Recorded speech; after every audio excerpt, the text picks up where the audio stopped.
You'll then have a period, and the instructions will walk you through this, where you can look at the template. It's like looking at an Excel file.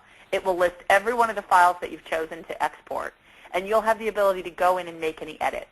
So for example, you all know that you've refied clients in the past. You may have a couple different point files on one borrower.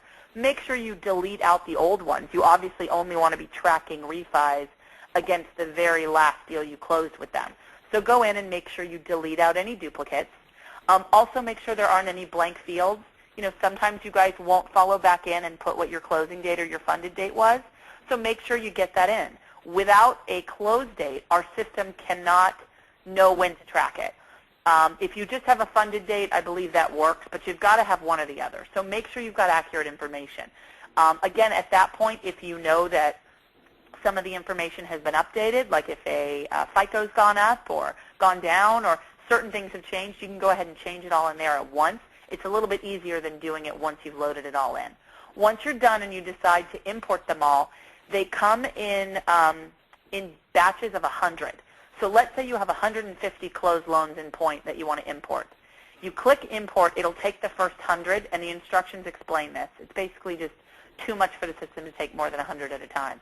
And don't worry if you have less than 100, that's okay. I just want to tell you, for those of you that do, some of you call me and you've got hundreds and hundreds. So it'll take 100 at a time, then go back and in your template, delete out the 100 you just did, and then import again, and it'll take the next 50 or the next 100, however many more you have in the list. Do we have to pay if it's more than 100? You do not have to pay to import them, and that's a good question. Many of you have probably seen down at the bottom of the page, and I'm going to have a different answer for you today than I've ever had before. We've had this in here for months, this search statistics. What it does is it totals up how many saved searches you have in your entire opportunity monitor. So it's counting everything you have: prospect, float, lock, and refi. I don't have very many. I have 15. But it'll count up how many you have, and it tells you included searches, free, are 100.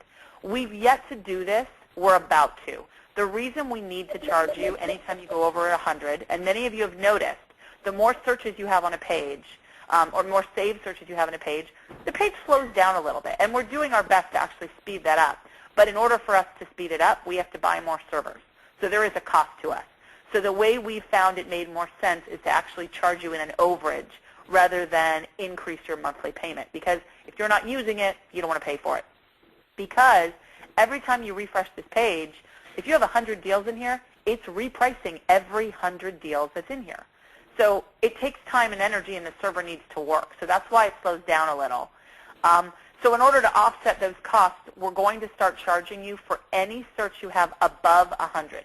So there's no cost to import them in, but once we start this, and I don't have an exact date, what I've been told, and I'm sure many of you saw the video that went out yesterday that I did, the little 3.0 sneak peek, version 3.0 is about to be launched. We're estimating somewhere in the first week or two of April. When that happens, this will most likely happen at the same time.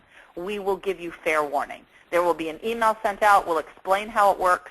The amount we're going to charge you, I'm not sure if we're set on it yet, but I've been told it's going to be about $1 per search per year, which works out to about 8 cents per search above 100 a month, if that makes sense.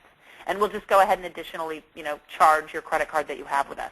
But we give you this little calculator so you can always see. So if you're over 100 and you don't want to pay for it, you can go in and delete out the ones you don't want.